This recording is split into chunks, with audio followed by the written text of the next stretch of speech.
Vamos a empezar con la tercera clase.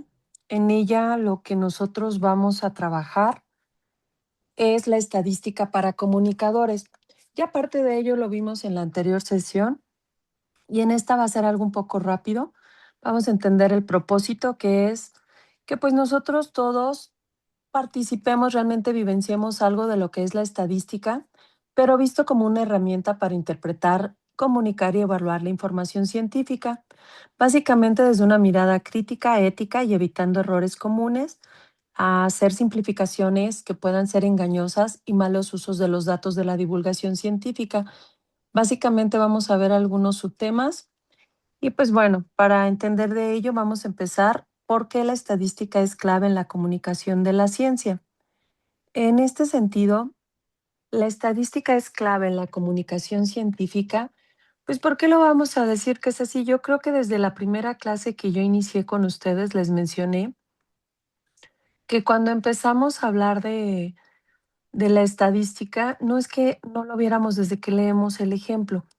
Es muy común en la divulgación de la ciencia que tengamos gran parte del conocimiento en forma de datos. Así es como no la y es un lenguaje central para describir y explicar la realidad. Sin embargo, para un comunicador de la ciencia, no solo basta con traducir conceptos científicos, sino que también es importante o necesario comprender y comunicar números. El problema radica en que esas cifras no son adornos informativos, sino que son el fundamento sobre el cual se construye las conclusiones, debates públicas y decisiones sociales.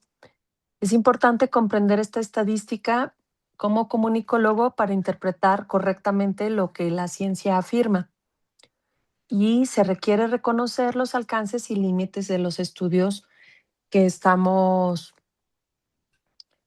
tratando de difundir. ¿A qué me refiero con esto? Bueno, cuando hablamos de datos y evidencias en la toma de decisiones informadas, aquí es donde podríamos decir que no siempre sucede. ¿Por qué? Porque un comunicador que comprende la estadística nos puede ayudar a entender qué tan solo es una afirmación científica. Podemos reconocer cuando la evidencia es suficiente y cuando es preliminar y tomar decisiones informadas no basadas en alarmismos o interpretación errónea. Cuando hablo de ello tiene que ver porque hay decisiones públicas que pueden basarse en cifras de riesgos para la salud, impactos ambientales, efectividad de políticas públicas, resultados de investigaciones educativas. Pero si nosotros no damos una buena interpretación, caemos en alarmismos o en suposiciones que no tienen nada que ver. Por ejemplo, cuando diferenciamos entre datos, información y la forma en que la interpretamos, ahí yo les pongo un ejemplo. Un dato es un valor bruto o un resultado que se observa. Un ejemplo es decir, el 30% de los encuestados respondieron X cosa. En una información, esos datos son organizados y se contextualizan, es decir, el 30% de los encuestados respondieron una X dentro de una muestra de 500 personas. La interpretación básicamente es el significado que se le atribuye a esa información. Ejemplo, estos resultados sugieren una tendencia, pero no representan toda la población. Es decir, ¿por qué es importante entender esta diferencia entre estos tres? Pues porque el papel del comunicólogo es hacer explícita esta diferencia evitando presentar interpretaciones como si fueron hechos absolutos.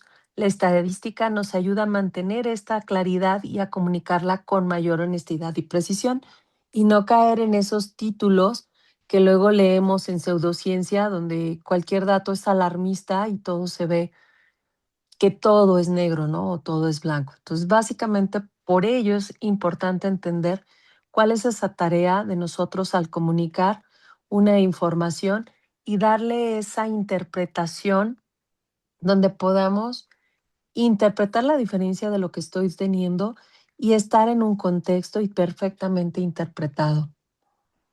¿Por qué la estadística es clave en la comunicación de la ciencia?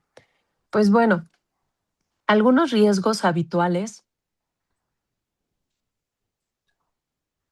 son generalizar los resultados de muestras pequeñas o presentar porcentajes sin explicarle el tamaño de la población, comparar cifras sin considerar condiciones distintas y usar promedios que ocultan desigualdades internas y construir títulos impactantes a partir del dato. Yo creo de esta forma han leído muchísimas revistas que nos manejan en esta forma la información, porque, por ejemplo, nos dicen que comer arándanos por su nivel de antioxidantes evita al 100% el cáncer, ¿no? Es buenísimo. Cuando ya nos ponen esas cifras, todos decimos vamos a comer arándanos y nos vamos a tomar todos los puños de arándanos que vemos. Entonces digo, la realidad es que no es así. En algún estudio menciona que se probó con una muestra y que a nivel laboratorio encontraron una información o algo, ¿no? Pero la forma en que nos lo redactaron te hace interpretar que es lo máximo y que tenemos que hacerlo. Y eso es bien común de verlos en datos en revistas que no son de divulgación de ciencia, como, digo, por ejemplo, en el caso de los alimentos es muy común en las revistas de Cosmopolitan, Vanidades, mm, que nos manejen este tipo de datos con respecto a los alimentos en su sección de nutrición. En divulgación científica, un número nunca habla solo, siempre requiere una explicación, es decir, de dónde proviene, cómo se obtuvo, qué significado realmente, qué nos puede afirmar. La estadística usada en criterios y con ética, pues pone límites al discurso y evitamos exageraciones y ofrecemos una comprensión más justa a la evidencia científica. Entonces, bueno, hasta aquí me gustaría una intervención de 5 personas, si me ayudan, a que me digan un ejemplo de este estilo donde se generaliza un resultado de muestras pequeñas que lo han leído por ahí o presentan porcentajes sin explicar el tamaño de la población o alguno de este tipo, algún riesgo de los 5 que yo estoy mostrando. ¿Me ayudan, por favor? Sí, maestra. Gracias. Por el momento no hay manitas levantadas. Bueno, pues nadie quiere hablar. Seguimos entonces. Y hay uno. Muy bien, gracias. Este, profesor Adalberto. A ver. Adalberto, ¿listo? Ya. Sí, listo. Buenas tardes. Muchas gracias.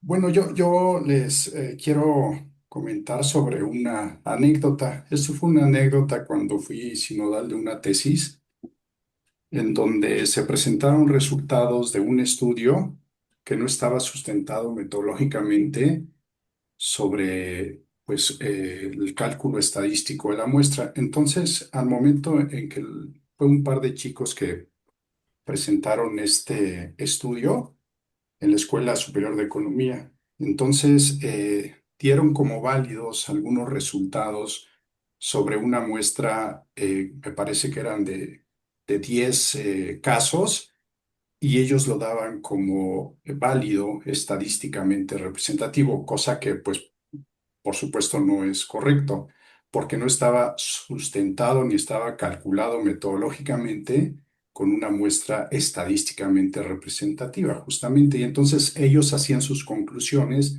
a partir de esta muestra que pues no era representativa. Por supuesto, pues él presentó problema para pasar su tesis. Una cuestión metodológica. Esa es mi aportación. Gracias. Muchas gracias, Adalberto. Muy buen el dato, porque en realidad estamos hablando de algo que sí debe de llevar un método científico riguroso, como es una tesis, y que es muy importante esa parte estadística. Gracias. ¿Hay alguien Tenemos, más? Ah, sí, la maestra Olivia Alba Vargas. Adelante, maestra. Hola, buenas tardes. Así igual a modo de anécdota, un médico es radioterapeuta, oncólogo, de pronto nos contó que hay una estadística muy grande con respecto a las vacunas de Pfizer para el COVID. Esto yo también lo tomé como rumor, donde en un momento dado él exponía que una investigadora del Politécnico, nunca supe de dónde, había encontrado que la vacuna Pfizer provoca cáncer debido a ARN sintético que aporta al organismo. De pronto, pues bueno, los que estábamos ahí nos sorprendimos, buscamos referencias con respecto a la doctora y sobre todo cuáles fueron los mecanismos para medir todo lo que estaba comentando, porque a la par, esto fue por allá de septiembre del año pasado, a la par en las noticias del New York Times mencionaban que el índice de cáncer también en mujeres, sobre todo mama, otra vez cáncer de mama, se estaba incrementando en las jóvenes. Estos dos puntos de pronto sí nos dejaron muy sorprendidos a las personas que estábamos escuchando, porque al fin y al cabo yo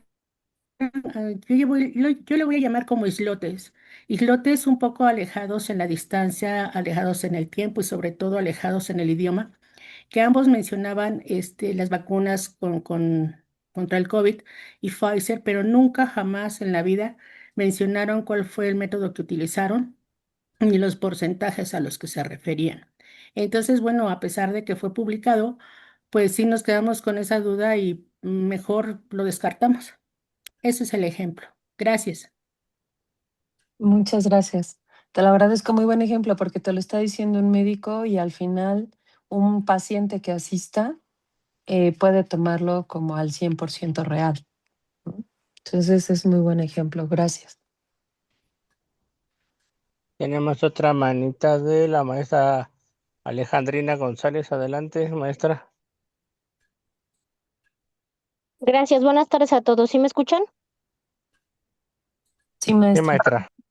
Buenas tardes. Bueno, pues recordando un poco en la pandemia, por ahí resultó salir bueno, no más bien un reportaje o una entrevista en la revista Forbes, donde decían que, bueno, pues los hombres calvos tenían más posibilidad de enfermarse de COVID, ¿no? Sin embargo, bueno, pues nunca se explicó cuál había sido el método y tampoco se había especificado cuál había sido la muestra de justamente de este estudio, ¿no? Aparentemente, y bueno, finalmente creo que la misma revista hace una corrección de que justamente no se había hecho la estadística correcta, no se había especificado la población y pues nunca se pudo comprobar realmente que realmente los hombres calvos pues fueran más propensos a tener el COVID.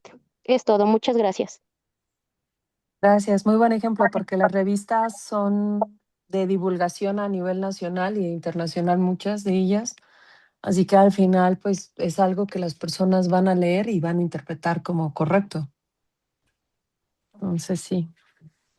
Bien. ¿Alguien más o? Sí, tenemos otra, la última participación del maestro Héctor Ramírez. Adelante, maestro.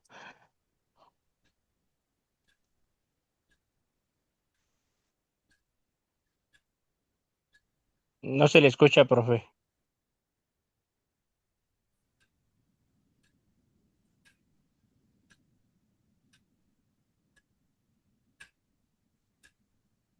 Creo que tiene problemas con su micrófono.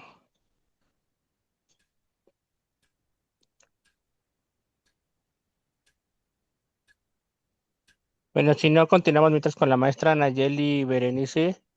Por favor, maestra, adelante. Hola, buenas tardes, ¿me escuchan? Sí, maestra. Gracias. Bueno, estaba leyendo hace algún tiempo de un estudio que hicieron unos laboratorios en Países Bajos eh, sobre compañías farmacéuticas que habían hecho pruebas humanas sin autorización en la India. Entonces, me parece que también con más de 500 pacientes que no tenían el consentimiento ni sabían, no me acuerdo exactamente sobre qué tipo de medicamento era, pero bueno, se sabe que hay, por ejemplo, asociaciones o laboratorios que incluso pagan a veces ese tipo de estudios para, pues, minimizar el impacto de sus investigaciones hacia sus fármacos. Gracias. Gracias. Sí, pues en ese caso tiene que ver mucho la parte ética y yo creo que en todas las profesiones está presente. Bien. Ya no hay manitas Fran, levantadas. ¿no? Ok. Bueno, entonces seguimos. Vamos a empezar a ver lo que viene siendo los conceptos estadísticos básicos para divulgadores. Eso yo creo que no lo vamos a llevar muy rápido porque todos han llevado alguna vez una clase de estadística. Entonces, vamos a ver un poquito aquí. El propósito, básicamente, en los conceptos estadísticos básicos para divulgar, estaríamos hablando que en la divulgación científica los conceptos estadísticos no se utilizan para hacer cálculos complejos, sino más bien son para comprender, evaluar y comunicar datos con un sentido. Conocer algunos conceptos básicos nos permite evitar errores frecuentes y explicar resultados con mayor claridad y no exagerar ni minimizar la evidencia científica. Y básicamente, pues es lo que queremos hacer, ¿no? Entender un poquito cómo lo vamos a hacer o cómo lo realizan ya, porque tal vez algunos de ustedes sí hacen divulgación en su escuela o ya en medios. Cuando hablamos de una población o una muestra, pues bueno, es un error muy común en el comunicador entender en los datos, confundir qué es una muestra con la población completa. Cuando hablamos de una población es el conjunto total de personas, objetos o fenómenos que deseamos estudiar y pues la muestra es el subconjunto de una población seleccionado para obtener la información que requerimos sobre ella. Básicamente en divulgación científica la fundamentación es aclarar a quién representan esos datos y a quién no pueden generalizar los resultados. Una muestra no equivale automáticamente a esa población y el comunicador debe preguntarse y explicar de quién proviene, a quién puede generalizar y a quién no representa. ¿Por qué tengo que hacerme las preguntas? Porque si yo por alguna razón, por mi formación, no he llevado que en estadística, que es una población, que es una muestra, pues mínimo debo de saber de lo que yo estoy leyendo, de dónde proviene esa fuente de información, saber también de qué está tomado los resultados y de cuánta población hablamos, porque si no, también nosotros generalizamos y es donde salen estos espectaculares anuncios donde resulta todo excelente y fiable a utilizar alguna cosa, ¿no? Y es muy común en las revistas. Tipos de datos, pues tenemos cualitativos y cuantitativos, desde la vez pasada lo estábamos viendo. Y no toda la información científica se expresa en las mismas maneras, por lo cual es bien importante interpretar y mejorar. Cuando hablamos de datos cualitativos, pues podemos tener características o categorías en como son opiniones, preferencias, percepciones, tipos o clasificaciones. Por ejemplo, si estás satisfecho o insatisfecho, ¿no? Y al final, los datos cuantitativos o estos datos cualitativos son importantes para comprender significados y experiencias. Es lo más común para lo que lo vamos a usar. Sin embargo, a veces sí es posible tener ya un dato cuantificable. Básicamente en ellos expresamos mediante números, permite contar, medir, comparar, como son los porcentajes, las frecuencias, las edades. Y en divulgación los números deben de ir acompañados de una explicación, no presentarse como una verdad autosuficiente, porque de otra forma la persona que lo está leyendo se va a quedar ahí. Por ejemplo, si yo digo el 65% de los visitantes, pues sí, pero es importante no forzar datos cualitativos, es decir, 65% de los visitantes, ¿en cuánto tiempo? En toda la exposición, por día, por hora, ¿de qué estamos hablando? Es decir, hay que darle ese contexto a lo que estamos diciendo, ¿no? Eso sí es muy, muy delicado para nosotros cuando los realizamos. Es por ello que usamos variables y categorías. Una variable, pues, es aquello que se observa o mide un estudio y puede ser una característica, por ejemplo, de opinión, de edad, de nivel o de acuerdo, y cada variable puede tener categorías o valores. Ejemplo en divulgación sería una variable, interés de un tema científico y una categoría alto, medio, bajo, por decirlo. Y esa comprensión nos permite entender qué se mide exactamente, ¿no? Evitando interpretaciones ambiguas. Pero siempre el divulgador tiene que tener muy claro qué variable quiere medir o qué variable es la que está midiendo, cómo se definieron esas categorías que le estás dando, a lo mejor una escala Likert, y qué significado realmente esos valores. Porque si yo no tengo una buena interpretación, de nada sirve que junte hojas y hojas de información si no la puedo interpretar. Las correlaciones y las casualidades resultan ser un punto crítico en la divulgación. Básicamente esto es porque una correlación son dos variables que se relacionan o cambian juntas. Y, las causalidades, una variable provoca directamente el cambio en la otra. Y un riesgo en ello es que el hecho de que dos fenómenos estén relacionados no significa que uno cause el otro. Y eso en divulgación científica afirma esa causalidad sin evidencia suficiente puede generar una desinformación grave. Por ejemplo, los tipos de errores más comunes es el uso de tecnología causa bajo rendimiento, cuando en realidad solo se observó una relación estadística. Es por ello que el papel del comunicador es advertir los límites de esa interpretación en exceso. Evitar afirmaciones, obviamente, al simplificar la información, porque a veces, no sé, queremos que se vea esa letra más grande o que ocupe menos espacio en mi hoja y tal vez lo que voy a causar es que me quede ambiguo y tal vez no se puede interpretar lo que estoy dando. Siempre es importante recordar que la ciencia rara vez ofrece relaciones únicas y lineales. Siempre nos dice que puede ser un promotor, puede ser un causal, puede ser otra cosa, pero no te afirma totalmente que esto está ahí. Perdón.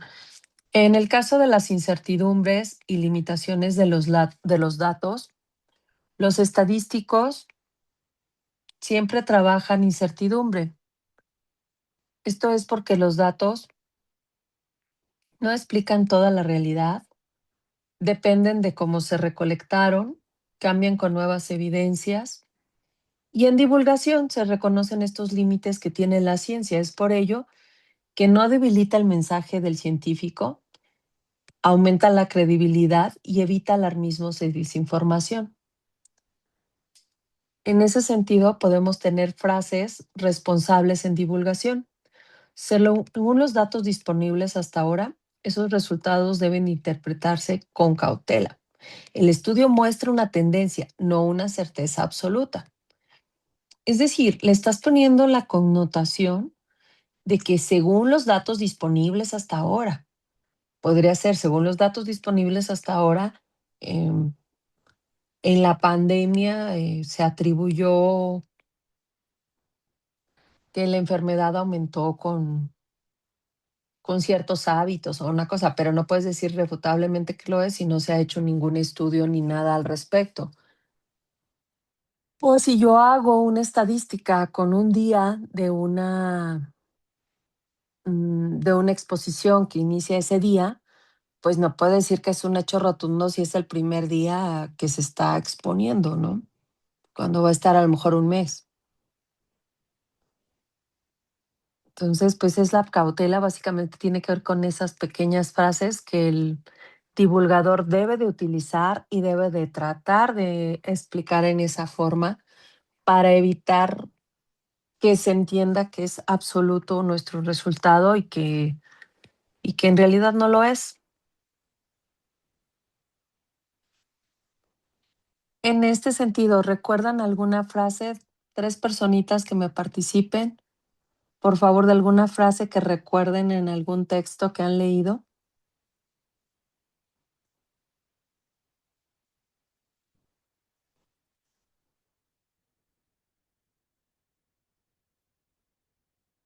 ¿Nadie?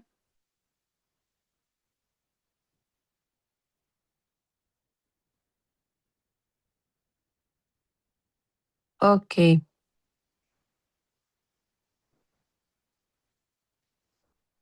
Les voy a poner un pequeño video para que entiendan un poquito esta parte de lo que yo les digo del divulgador.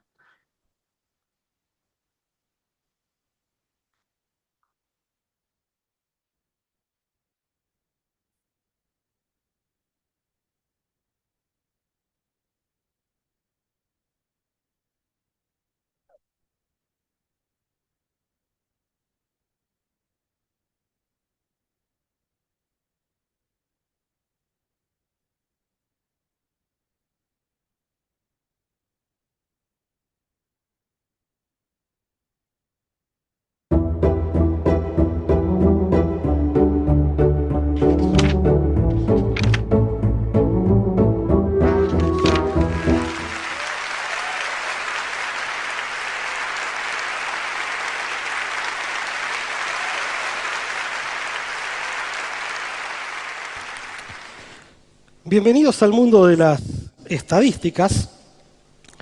Están por todas partes. Déjenme que les cuente un día típico mío. Me levanto y me fijo en todo lo que consumo, porque resulta que la última vez que me medí el colesterol me dio muy alto. Y aparece mi esposa y me dice, mira, abrigate porque andan diciendo que hoy hay un 90% de probabilidad de chaparrones aislados, con vientos moderados del noroeste. Aparece mi hijo, está preocupado por el promedio de práctica de la lengua que tiene que levantar, si no, no zafa. Busco refugio en el diario y resulta que el dólar sube, la bolsa baja, y que en España hay como 5 millones de parados. Salgo corriendo, prendo la tele, están hablando de que Susana Jiménez hizo no sé cuántos puntos de rating y busco refugio en Facebook. Y se ve que me andan persiguiendo con las estadísticas porque me ofrecen pasajes a Salta. La semana pasada estuve en Salta. Y después hablan de que el candidato no sé cuánto tiene 34% de intenciones de voto para las próximas elecciones y que hay un estudio de la Universidad de Wollongong en Australia que dice que enviar mascotas aumenta la productividad del trabajo en un 15%. Bueno, como se decía en las series de la televisión sobre los marcianos de cuando yo era chiquito, están por todas partes, nos invaden, nos rodean, nos atosigan, nos amenazan, y a veces la vemos a simple vista y a veces no. Yo me dedico a la econometría, que es una disciplina que se encarga del uso de métodos estadísticos, numéricos, computacionales y matemáticos en la economía, pero en general en las ciencias sociales. La estadística es una disciplina en donde la parte intenta hablar por el todo, como los 15 mililitros, nada más que 15 mililitros de sangre que me sacaron para medirme el colesterol, como les contaba, o los nada más que 2.600 hogares que se utilizan para medir el desempleo en la capital federal y el Gran Buenos Aires, que dan cuenta de los más o menos 4 millones de hogares que hay en esa región. Hay estadísticas de todos tipos, colores, olores. Hay estadísticas chiquitas, fáciles de entender, como las que usaron para medirme el colesterol, pero hay otras que son inmensas, como las que hace falta mirar para monitorear la salud social y económica de un continente. Este año con mis amigos Leonardo Gasparini y Martín Sicowies editamos un libro justamente sobre problemas de medición de pobreza y desigualdad en América Latina y tuvimos que mirar una monstruosa base de datos de más de 1.200 millones de puntos que incluyen observaciones de cientos de miles de familias para toda América Latina para muchos periodos. Así como hay estadísticas voluminosas, increíblemente grandes, hay otras que son sutiles, como las que se utilizan para medir las actividades ilegales u ocultas. Sutiles porque no tiene mucho sentido andar diciendo, a ver, escriba en este formulario cuántos delitos cometió o cuánto es que le está evadiendo al fisco, pero justamente ese es el poder de las estadísticas. Una estadística bien diseñada tiene que iluminar algo acerca de esas actividades. Lo que hicimos con un grupo de colegas hace unos años es encarar un estudio muy grande sobre medición de la economía oculta en Argentina. Oculta quiere decir ilegal, como los robos, el contrabando, pero también incluye las actividades que son perfectamente legales, pero no tienen por qué pasar por las encuestas, como las reparaciones hogareñas de fin de semana, dar charlas TED o en la tarea de las amas de casa. Lo que hicimos es usar un método que se llama de discrepancias entre consumos e ingresos. Funciona más o menos así. Imagínense que yo veo salir de un supermercado a dos familias y que más o menos compraron lo mismo, o sea, tienen lo mismo en el changuito del supermercado, pero que resulta que una está declarando ingresos más bajos que otra en las encuestas. Entonces esto podría ser tomado como una pequeña evidencia de que hay una familia que le está ocultando algo a las encuestas. Lo que hicimos nosotros es, y lo que hacen los estadísticos, no es pararnos en la puerta de los supermercados, sino utilizar una encuesta muy, muy grande, que es la encuesta nacional de gastos de los hogares, que se realiza en Argentina cada 10 años, y eso nos permite monitorear los patrones de consumo, los patrones de gasto de todo un país. En base a este método, encontramos que el tamaño de la economía oculta más o menos ocupa el 24% del volumen de la actividad económica en Argentina. Así como hay estadísticas chiquitas, grandes, sutiles, hay otras que quizás son un poquito más graciosas o sorprendentes, como las que se utilizan para medir el impacto que tiene la educación sobre los salarios. Piensen en el siguiente problema, intentar ver cuánto rinde en términos de salarios terminar una carrera universitaria como la que muchos de ustedes están haciendo, en comparación con dejar la trunca un año antes. Lo que estaría buenísimo poder hacer es observar un montón de gente que termina una carrera universitaria, seguirlas en el mercado laboral, ver cómo les va en términos de sus salarios, después meterlos en la máquina del tiempo, en la de la película Volver al Futuro, retrotraer el tiempo atrás más o menos un año, pero impedir que la gente termine la carrera universitaria, mandarlos al mercado laboral y ver cómo les va en términos de salarios. Frente a la imposibilidad trivial de contar con la máquina del tiempo, lo que se hace en estadística es, bueno, si no podemos mirar personas idénticas, miremos personas parecidas. Ahora, el problema con eso es que corremos el riesgo de empezar a comparar peras con manzanas, porque las personas pueden diferir no solo en cuánta educación tienen, sino que también pueden diferir en que son más gordas, más flacas, más altas, más inteligentes y cosas difíciles de controlar. Entonces, lo que hemos hecho es llevar el argumento al extremo y si se ríen es porque están viendo dos gemelos. ¿Está bien? Gracias. Llevar el argumento al extremo y entrevistar gemelos monocigóticos, o sea, genéticamente idénticos. Lo que hicimos fue sumarnos a un estudio que se hizo en la Universidad de Princeton y entrevistar 512 pares de gemelos monocigóticos idénticos. Esto se hizo en el Ohio Twins Festival, que es uno de estos eventos mega bizarros que parecen ocurrir nada más que en Estados Unidos, donde van hermanos como Ron y Don, de 60 años, vestidos de marinerito, a cantar canciones y a jugar al golf, y en el medio nosotros los perseguimos y les pasamos formularios. En base a esa comparación de personas idénticas, de peras con peras, calculamos que más o menos sin el agregado, como todo en estadística, un año extra de educación rinde un 12% en términos reales, o sea, descontando la inflación. Es mucha guita. O sea, piensen que cualquier inversión medianamente conservadora, tanto acá como en Estados Unidos, rinde mucho menos. Lo que tienen en común todas las estadísticas que les conté, las grandes, las chiquitas, las sorprendentes, las ridículas, es que todas manejan algún tipo de imprecisión, una suerte de error estadístico. Error no en el sentido de que hay alguien equivocándose, sino que es una imprecisión que surge de que estamos mirando la parte y no el todo. En el mismo sentido que yo permití que me miren el colesterol en la sangre con 15 mililitros y no hice un escándalo porque no me sacaron toda la sangre, o que el desempleo en el Gran Buenos Aires se mide nada más que con 2.600 hogares y no con 4 millones de hogares. La estadística plantea una simplificación conveniente. Conveniente en el siguiente sentido: si me preguntasen qué edad tengo ahora, diría 47 años, aun cuando todos sabemos que no es cierto. O sea, no es que esté la sala llena de todos mis familiares o que me esté quitando la edad a lo Mirta Legrand, sino que en realidad tengo 47 años, 11 meses, 28 días, 7 horas, 14 minutos, 20 segundos, pip, pip, pip. Los que sacaron la cuenta se dieron cuenta que el lunes es mi cumpleaños. Muchísimas gracias. O sea que en definitiva es una simplificación conveniente para que podamos hablar. O sea, en ese mismo sentido es que la estadística plantea una simplificación útil. Piensen en la matemática que aprendimos en la primaria y en la secundaria. Siempre que cometemos alguna imprecisión, algún error, nos sacaban algún puntito de la prueba. Mientras que la matemática clásica no tolera errores, la estadística vive de los errores.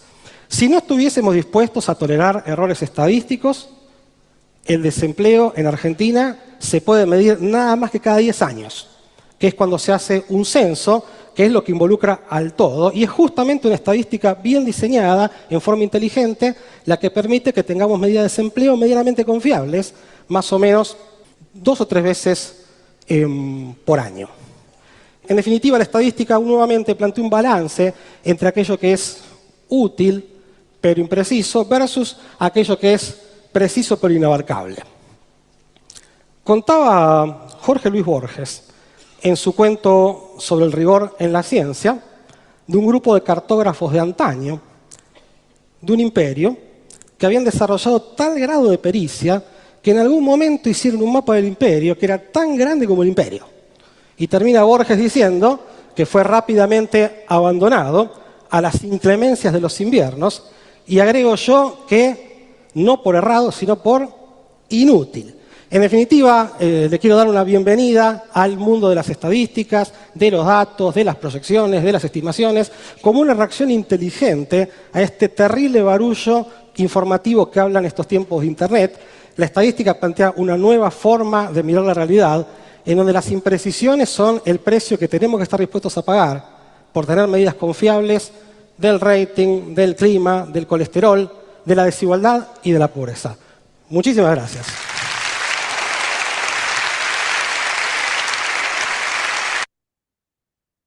Ok. Espero que con eso quede como un poquito más claro. Me gustaría unas manitas por ahí que me digan cuál es la idea central que les deja el video en cuanto a estadística y la realidad, o también que, de acuerdo al ponente, por qué la estadística está presente en la vida cotidiana y no solo en la ciencia. Unas manitas por ahí, por favor.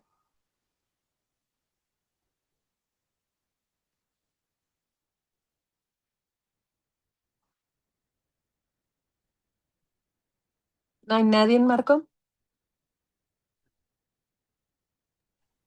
A ver, déjame ver, permíteme. Sí, tenemos una manita levantada. Permíteme tantito. El maestro, otra vez la maestra Olivia Vargas. Adelante, maestra. Hola de nuevo. Probablemente es para responder acerca del video, pero antes quería yo tratar de hacer una, ¿cómo se puede decir? Una conclusión acerca de lo que estoy escuchando, porque cuando estábamos con el maestro Daniel, yo le pregunté, maestro, ¿qué diferencia hay entre un divulgador y un comunicador?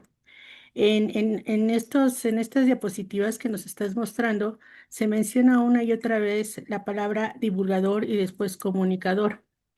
Ojo, porque no me voy a salir del tema, ¿eh? De acuerdo a lo que entendí de la divulgación, es prácticamente vamos a decirlo así, una comunicación de una sola vía. Yo investigo Ujú. la ciencia, hablo del tema y lo divulgo. O sea, no espero respuesta alguna. O sea, perdón la expresión, ya lo aventé. Bye. Lo referencio y todo desarrollo tratando de impactar en en algún área según el tema que esté tratando. En cambio, en la comunicación, al menos así como lo estoy entendiendo, pues todos nosotros a la hora de estar frente al grupo somos comunicadores, ¿sí? Al final somos comunicadores. ¿Por qué? Porque siempre recibimos la respuesta de nuestros alumnos, ya sea de manera cualitativa o cuantitativa.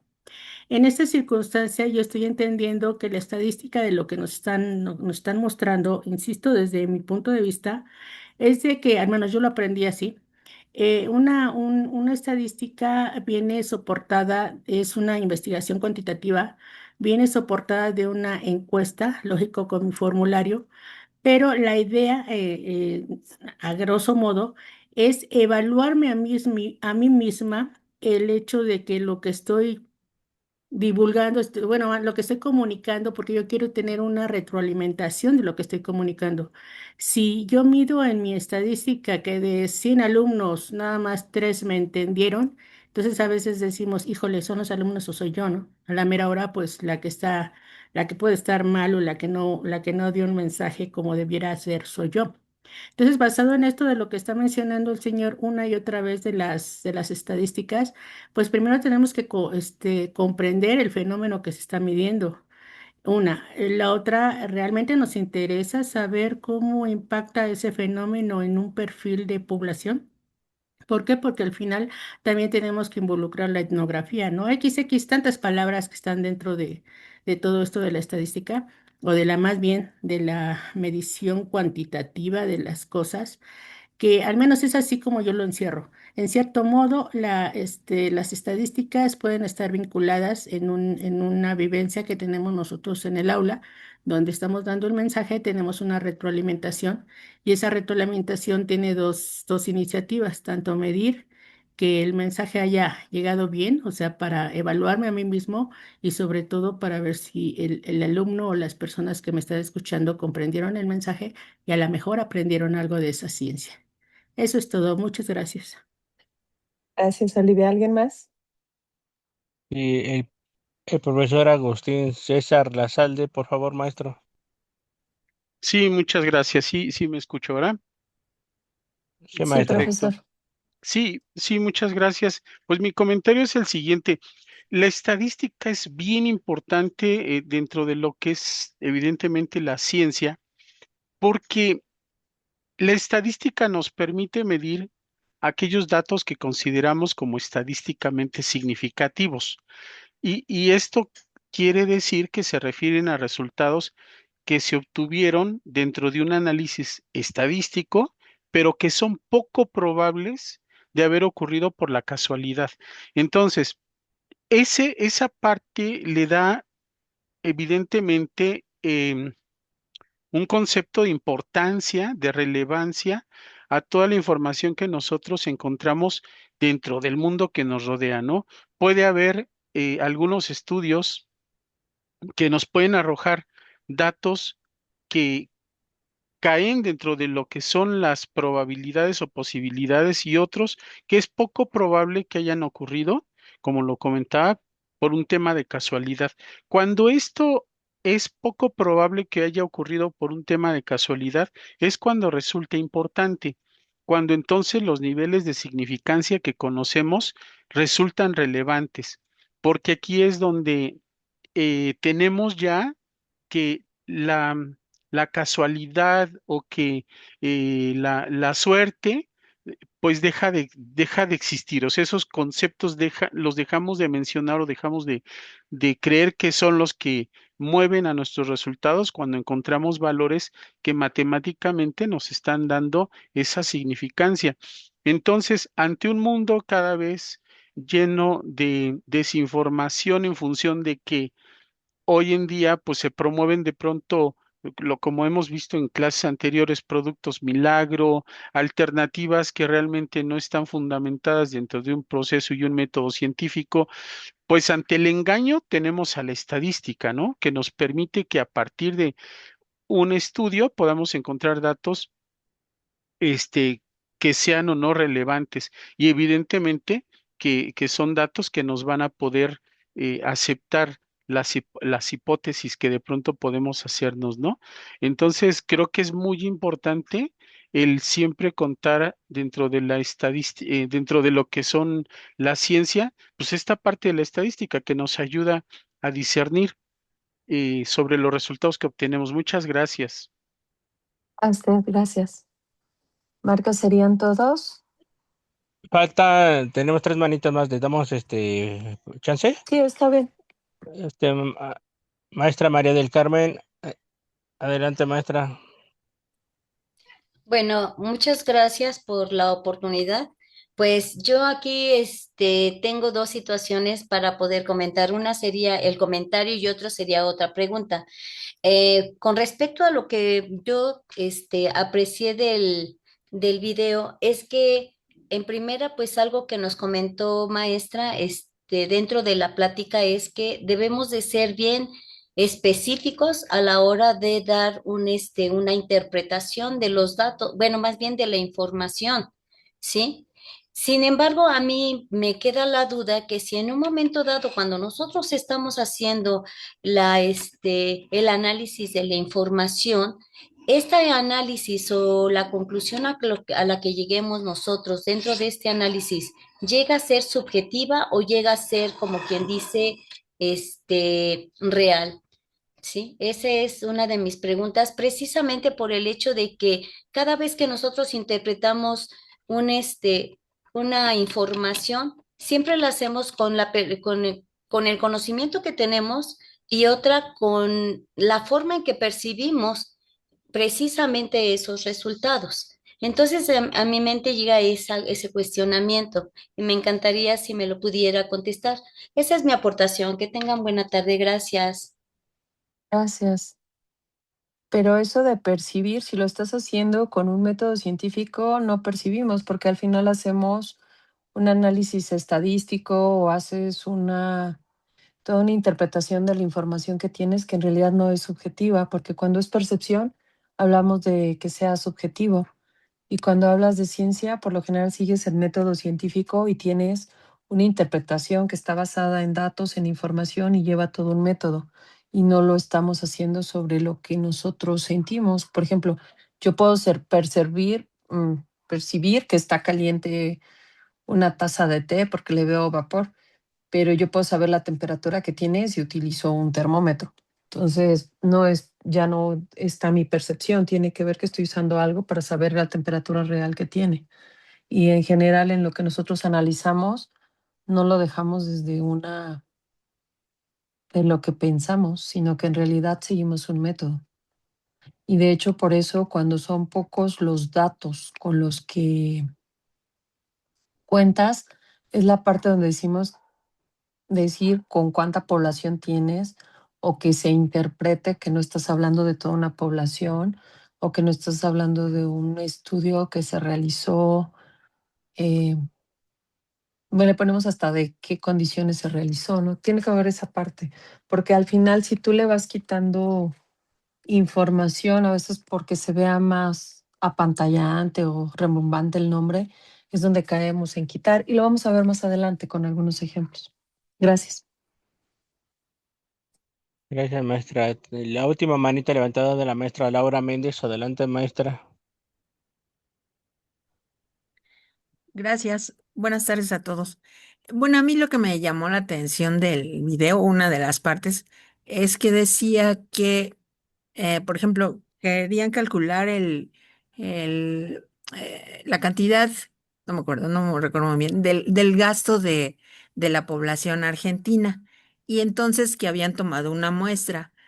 Pero aquí yo lo que considero importante es que lo que tenemos que hacer es, de alguna manera, calcular bien el tamaño de la muestra, porque decía, creo que nada más tomaron, no sé, 200,000 personas para una cantidad de 2 millones de habitantes, ¿no? Entonces, aquí podríamos, bueno, lo que yo considero importante es que nuestra muestra sea significativa, ¿no? Que tenemos que tomar precisamente un tamaño de muestra que sí nos pueda asegurar un resultado convincente, ¿no? U objetivo, como dicen.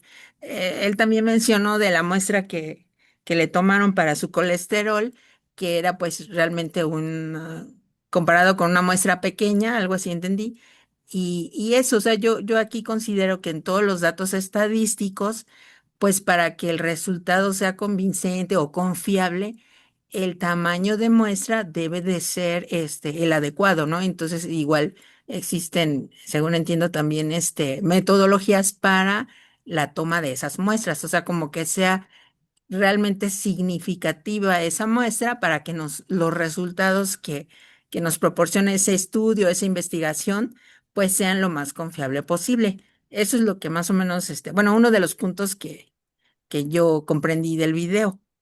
Gracias. Gracias.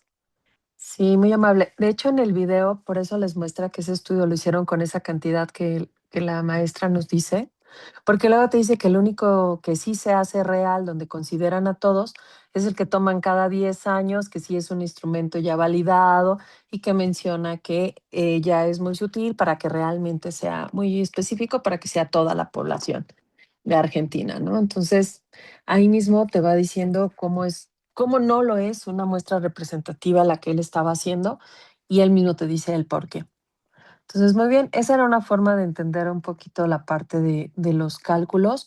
Para mí es una forma muy sutil de que él te dice un montón de información que si la fuéramos parando, podemos ir analizando cada pauta porque te va dando la respuesta de por qué no es representativo y de por qué sí lo es, paso a paso.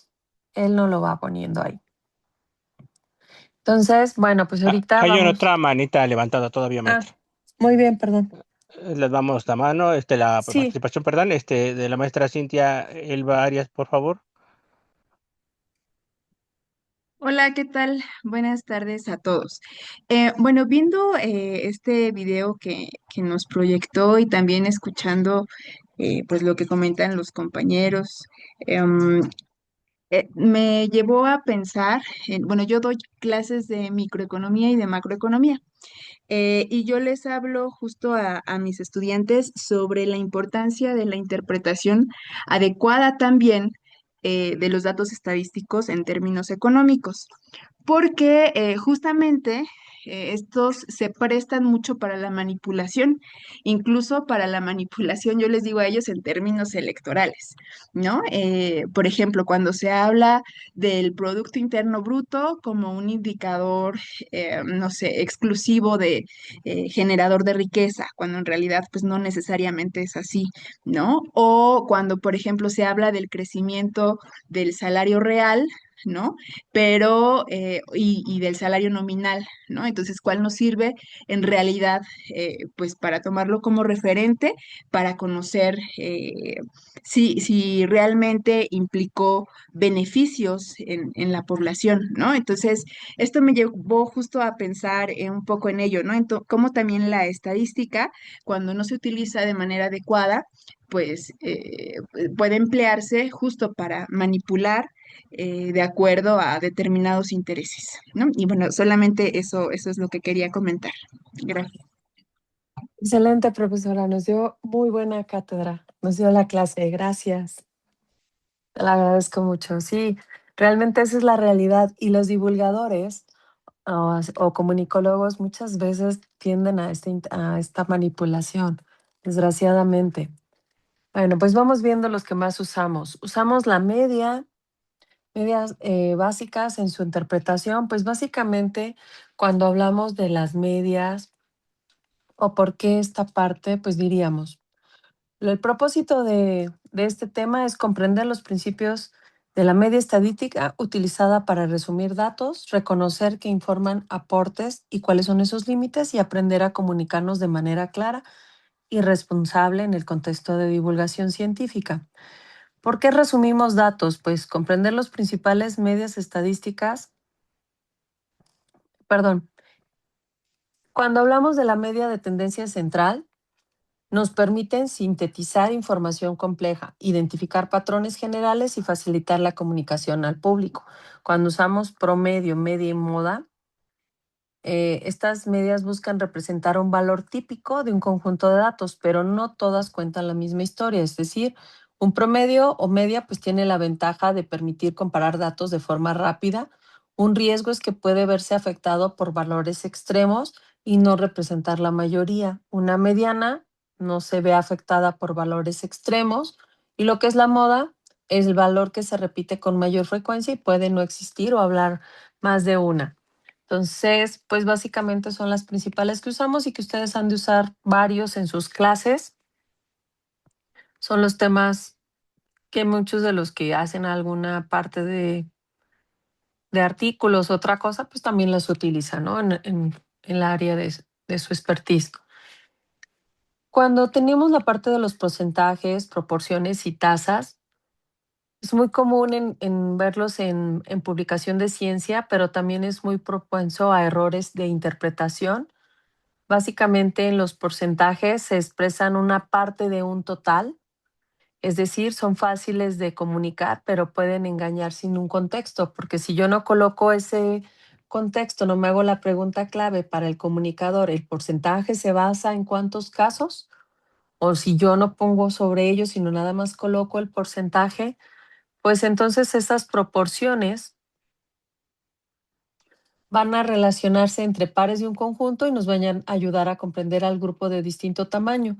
Las tasas pues también relacionan eventos con una población y un periodo de tiempo y pues esos son muy común que los veamos en índices de salud, en epidemiología y en medio ambiente. ¿Cuál es el riesgo en todo ello? Que usamos las tasas a veces sin explicar la población o el periodo en que fue generado esta alarma innecesaria, porque a veces colocamos cosas como muy desinformadas y no alarman, ¿no? Cuando las leemos. ¿Qué dicen y qué no dicen los números? Pues bueno, básicamente, ¿qué nos dicen? No nos dicen explicar causa por sí mismo. No nos representan a todas las personas. No sustituyen un análisis, ¿no? Y deben presentarse sin contexto, pues también. El comunicar debe de evitar presentar cifras como verdaderas absolutas. Eso es lo más importante. No debemos de decirlo como si fuera la única verdad. Eso es lo más importante. En general, cuando explicamos estas medias al público en general, pues lo hacemos para usar ejemplos cotidianos, para explicar con palabras sencillas qué presenta la cifra. A veces nos sirve para aclarar límites y alcances y evitar tecnicismos innecesarios y combinar datos con una narrativa clara. Por ejemplo, un ejemplo de un buen divulgador sería: el promedio nos da una idea general, pero no describe a todas las personas del grupo, ¿no? El decir idea general, ya sabes que no te está diciendo todos, porque a lo mejor te está diciendo que todo el grupo eh, tiene una estatura de 1,60, pero no es todo el grupo, ¿no? Podemos tener unos mucho más altos o menores. Entonces, siempre es importante decir a qué nos referimos. Otra cosa sería representaciones gráficas y lecturas críticas. Las gráficas son muy comunes en la área de divulgación porque es una forma hasta estético que podemos colocar lo que estamos haciendo. Y en ellas, yo creo que todos hemos visto alguna revista con alguna grafiquita, con algo muy particular de este estilo que nos llama la atención. Entonces, en ese sentido, cuando vemos estas, nosotros como divulgador de ciencia, las gráficas nos cumplen una función central, que es simplificar información compleja, hacer visible patrones y tendencias, porque luego hasta nos ponen dibujitos para que lo comprendamos de lo que hablamos, ¿no? Cambian los cursores por lapicitos, a veces por alguna frutita, algún animalito del que están hablando, y la volteas a ver porque te llama la atención ese patrón, ¿no? Facilitan muchísimo la compresión de datos y ahorran un tiempo al lector o al espectador con estas imágenes. Sin embargo, las gráficas no son neutras y la forma en que se diseña puede aclarar un mensaje o puede confundir al público o puede exagerar diferencias, así como nos puede ocultar cierta información. Por ejemplo, a veces un error muy común va que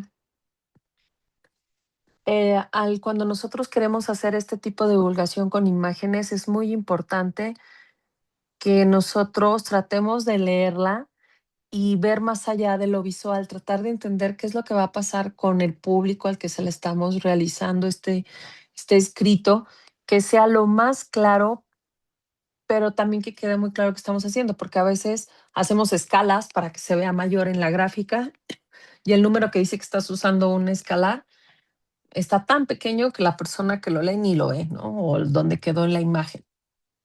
Entonces, pues bueno, eso es una cosa que podríamos evitar. Los errores más comunes que nosotros podemos ver en gráficas, por ejemplo, en el gráfico de barras, es esa parte de los ejes que se manipulan o comparaciones entre categorías poco equivalentes. También puede pasar en gráficas circulares o de pastel que les decimos, uso excesivo de colores, dificultades para comparar diferencias pequeñas por los tamaños que tenemos ahí, o en contextos donde no hay un todo claro, no sabemos bien dónde está el delimitado. En gráficas de línea puede ser que sugerimos tendencias inevitables o ocultamos variables o fluctuaciones que tuvo, ¿no? Quitamos esa parte que no nos quedó bonito. Y en tablas hacemos saturación de información o falta de interpretación de este acompañamiento para que pueda comprenderse qué es lo que decimos. Es por ello que es muy importante la lectura crítica del gráfico. Es muy importante qué variables está mostrando, qué tipo de datos contiene, a cuál población lo muestra, qué periodo de tiempo abarca, qué se destaca visualmente, qué podría quedar oculto. Es decir, tenemos que empezar muy bien lo que queremos dar para no reemplazar esa explicación. Tiene que existir de forma que pueda quedar muy claro para el espectador. Algo que pasa es que luego, por hacerlas a veces tan bonitas, hay ejes que no comienzan en 0. Son escalas distorsionadas o falta de unidades o una etiqueta clara.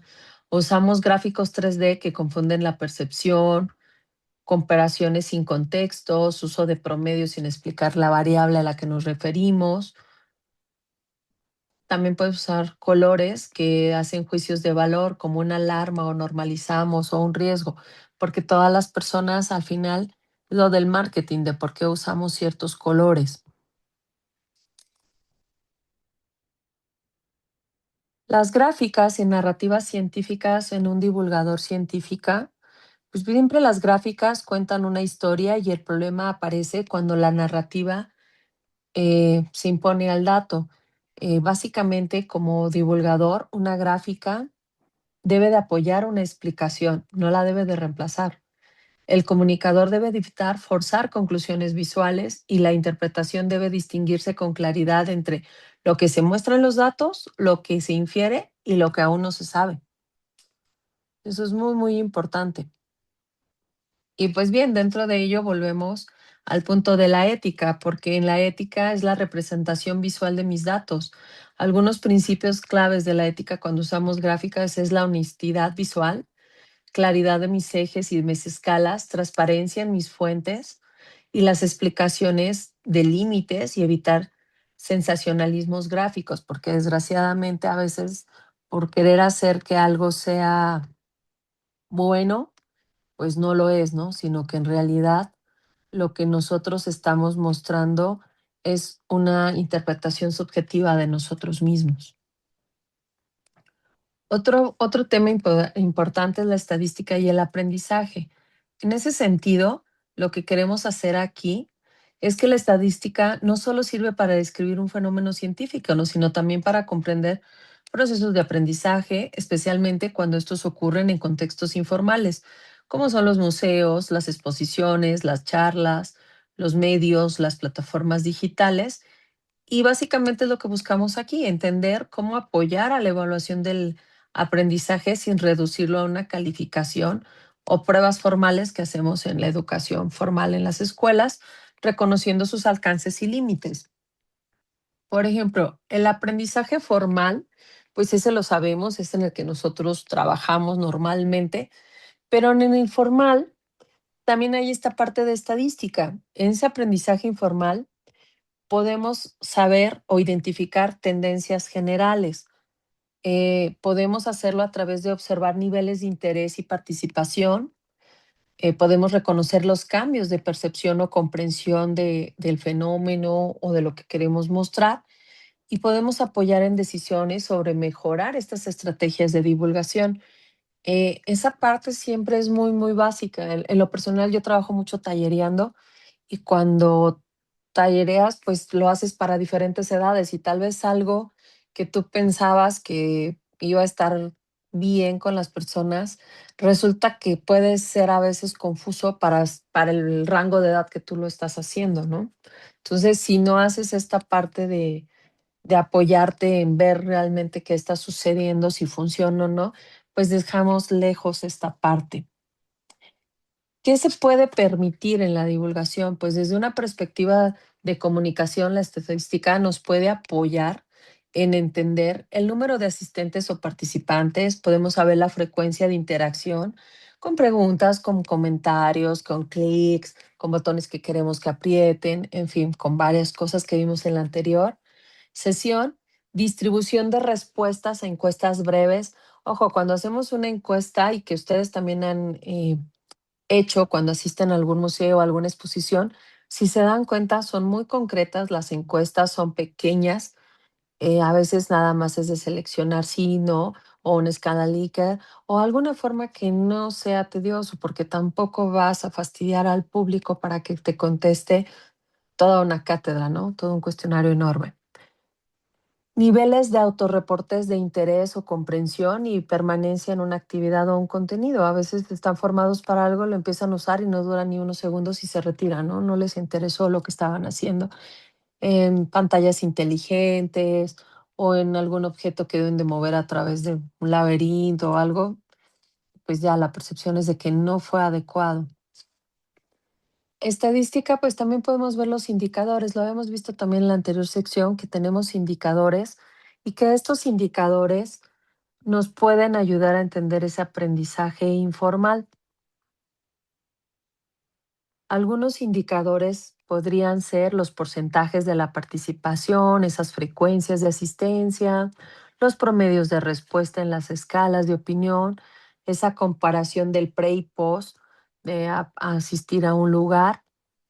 Y pues son útiles para destacar si una actividad atrajo al público, si identificar qué contenido generó mayor interés, si estimuló un cambio inmediato, ¿no? En la percepción. Sin embargo, no se deben de interpretar así mm, absolutos, porque al final tienes que ubicar el contexto en el que lo estás haciendo y realmente ver cómo se construyó ese aprendizaje, porque al final va a haber diferentes públicos y las percepciones pues no las vas a tomar como absolutas. Dentro de esos límites de la estadística en la evaluación del aprendizaje, podemos tener que si hablamos de la estadística como tal, pues tienes muestras, tendencias generales, permitir comparar momentos o grupos, ayudar a tomar decisiones de mejora, pero no podemos explicar significados personales. Tampoco puedo dar cuenta de apropiación profunda de un conocimiento. Tampoco se sustituye una reflexión cualitativa y tampoco representa todas las experiencias de aprendizaje, ¿no? Realmente lo que nosotros tenemos ahí de los datos estadísticos debe de verse como una parte de mi análisis, no como una evidencia total de lo que está sucediendo en lo que estamos realizando. Para ello, pues sí, también luego hay complementos estadísticos con enfoques cualitativos, ¿no? En ellos, pues básicamente lo que se busca o lo que tratamos de fortalecer es la observación del comportamiento, hacer análisis de preguntas y discursos, ver testimonios y comentarios, diarios de experiencia.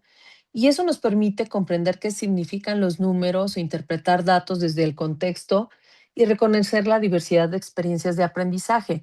Recuerden que aunque realicemos una actividad para un grupo específico o un rango de edad, pues si lo hacemos para un rango de edad de niños, lo más seguro es que no llegue solo, ¿no? Llega con su hermanito, que es mayor, o llega con su papá o su mamá.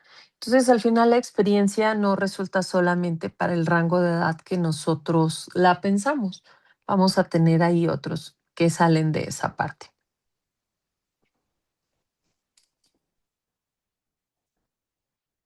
Bien, vamos viendo los errores. Este sería como lo más normal que puede pasar. ¿Cuáles son esos errores comunes al usar la estadística en la divulgación? Y pues bueno, básicamente la estadística es esa herramienta que podemos usar para generar, para generar una información, pero desgraciadamente en divulgación podemos generar una desinformación o una confusión o conclusiones erróneas cuando los datos son incorrectos. Algo que pasa con la divulgación científica, muchos errores no provienen de falsificar cifras, sino de la forma en que son interpretadas y que eso es una práctica muy común que sucede. ¿Qué es lo que pasa con ello? Pues bueno, generalizar a partir de muestras limitadas. Este es uno de los errores más comunes que realizan gente que se dedica a divulgación, porque un ejemplo típico es, la sociedad piensa que, las personas creen que, y es una forma que inician muchísimas lecturas en revistas o en algunas también publicaciones, ¿no? En las redes. Cuando los datos previenen que un grupo pequeño, un público específico, un contexto particular, es decir, le cambiamos la nota del científico por quererlo hacer más redundante, por hacerlo un tema como más llamativo. Cambiamos que en lugar que decía que en un grupo pequeño o en una publicación en específico mencionaba que se trabajó con X o Y, lo convertimos a que toda la sociedad lo dice, todas las personas creen, cuando en realidad no es cierto, ¿no?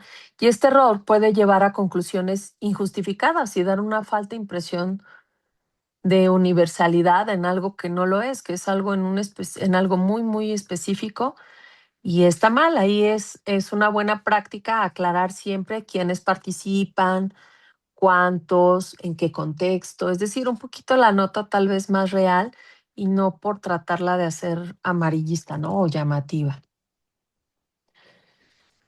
Otro error es que es persistente sería confundir correlaciones con causalidad. Es decir, este es uno de los errores más persistentes, como decir, dos variables se relacionen. Es decir, se asume que una causa la otra. Ejemplo común, el uso de redes sociales causa ansiedad. Y esto puede ser un error porque el estudio solo señala que una relación estadística entre ambas variables, ¿no? Entonces, una consecuencia es que se generan explicaciones simplistas para un fenómeno complejo y se refuerzan ideas erróneas porque lo estamos acotando a que solamente eso lo ocasiona.